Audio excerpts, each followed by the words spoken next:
So, yun nga pala sa mga mga chong nagtatanong no kung ano yung tamang turnings ng mga air and fuel natin no.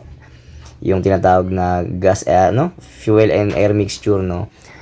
Wala po talagang saktong ano yan mga chong. Based lang to sa experience ko. Wala po talagang saktong ikot yung mga ahangin at ano niyan, gas. So, pinaka the best niyan mga chong no. Papakiramdaman yung tunog ng makina. Kung matagal na kayo nagmomotor or nagmomotor na kayo ng hindi pa ganun katagalan pero naririnig nyo naman araw-araw yung motor nyo pag pinapainit nyo, no? Kung ano yung laging naririnig nyo sa motor nyo na habang maayos pa siya, hindi siya nagbabackfire o hindi nagbabago yung minor niya.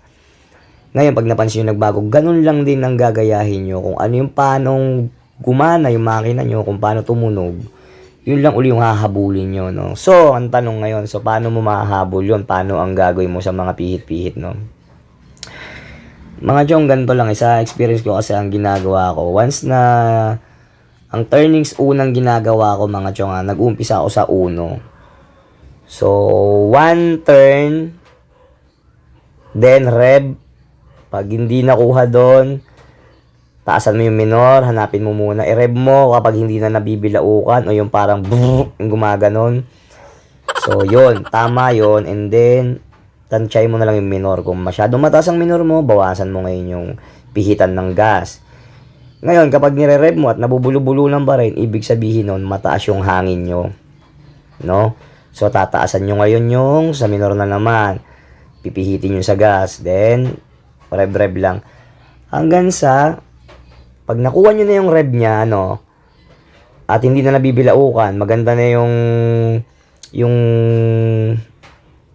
response ng throttle nyo, pupunta na kayo ngayon dun sa tinatawag natin na minor niya. So, sa Raider kasi 1.5 to dapat naka 1.5 lang yung minor nito, no?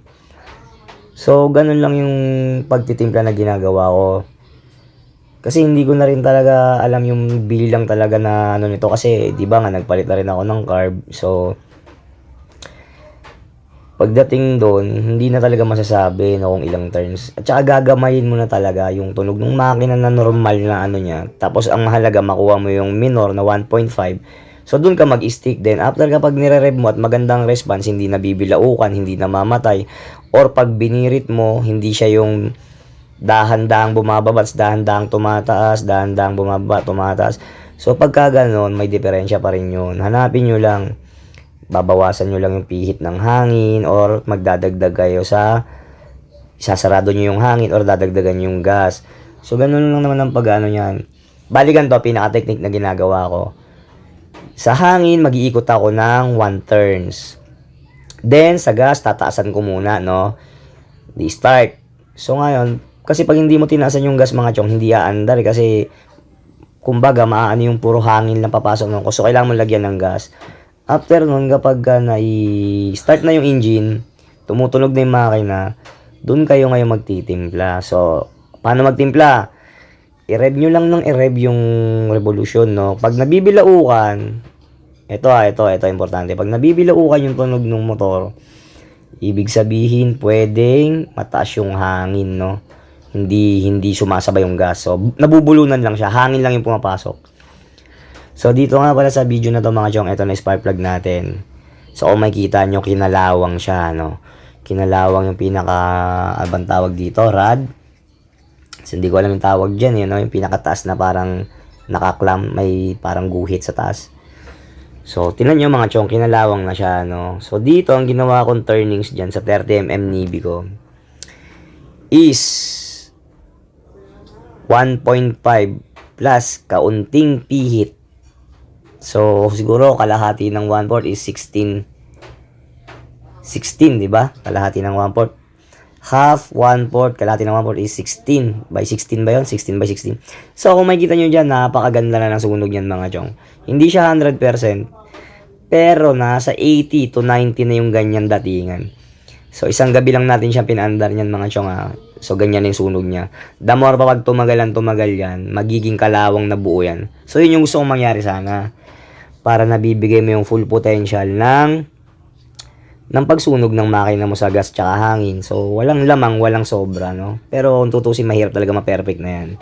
So, pagdating doon, di ko na masyadong hinahangad yun, ano? Pero dyan, sa nakita nyo dyan sa video na yan, kung ano yung tsura ng spark plug na yan, para sa akin, goods na goods para sa akin yan. Kasi, bilang naka 30mm ka, hindi naman na ganun kadali kasi magtimpla ng ganyan. So, ibig sabihin, parang nakuha ko siya ng konti, no? Nachambahan ko siya. So, ganun lang mga paps, no? Ulitin ko, no? Sa pagtitimpla ng carb, wala nang eksaktong ano talaga dyan. Wala nang eksaktong bilang yan. Kakapain nyo na lang kung ang rev nyo is, yung throttle nyo is kada pihit nyo hindi na humahago o nabubulunan. So, doon, medyo tumatama na yung ginagawa mo noon. Then, balik ka dun sa minor. Titinan mo kung naka 1.5 ba. Kung mataas, di magbaba ka ng gas, pihitin mo. Magkaiba kasi yung pihitan ng hangin tsaka ng gas mga chong. So, yun ang lagi yung titimplahin ng mabuti. Tapos, bago kayo magtimpla, bago kayo magpihit ng gas tsaka ng hangin, bago nyo timplahin, siguraduhin nyo munang uminit na yung makina. Kasi doon, nag-neutralize na yung takbo nung, kumbaga parang isang taong nag-exercise, diba? Nag-ano muna siya, tawag nito, nag-stretching, mga ganon, no? So, pag doon, medyo uminit na yung pakiramdam niya, doon na siya gumagana ng mas maganda, no? Tsaka nyo siya titimplahin, mga chong.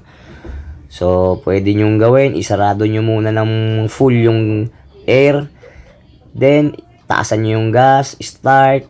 Ngayon, kapag umandar, o tsaka nyo pihitin ng 1 turns or 1.5 turns. Basta pag nagpihit kayo ng hangin, paunti-unti lang.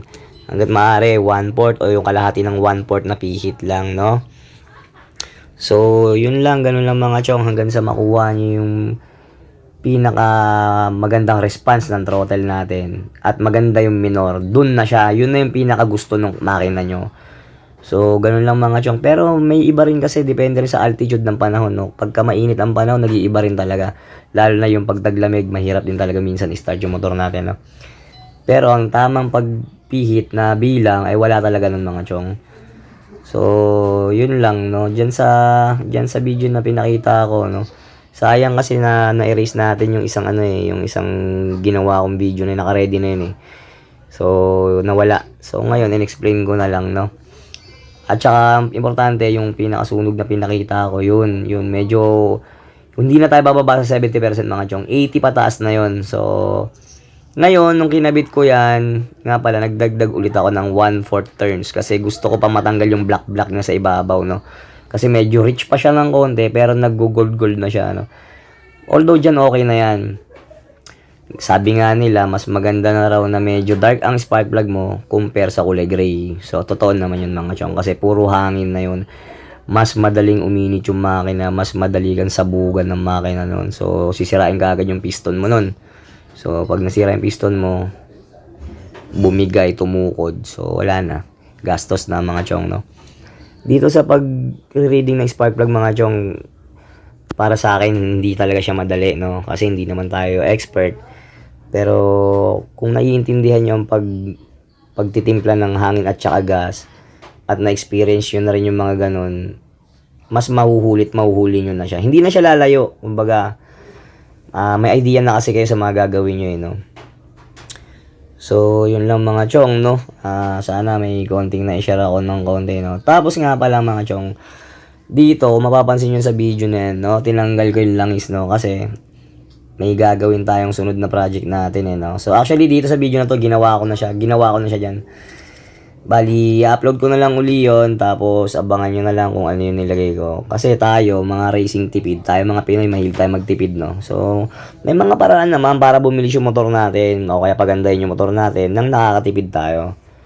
So, yun lang mga chong, no? Hanggang dito na lang, umabot na ng 13 minutes ng mga sinasabi kong walang kakwenta-kwenta. At sana, madagdagan naman yung 16 na subscribers ko, no, mga chong, no? Share nyo na rin, tsaka, hanggat maaari, i-like nyo na rin, tsaka, basta, alam nyo na yung gagawin. I-hit nyo na yung mga kung ano nung notification bell dyan, para lagi updated kayo sa mga kalokohan ko.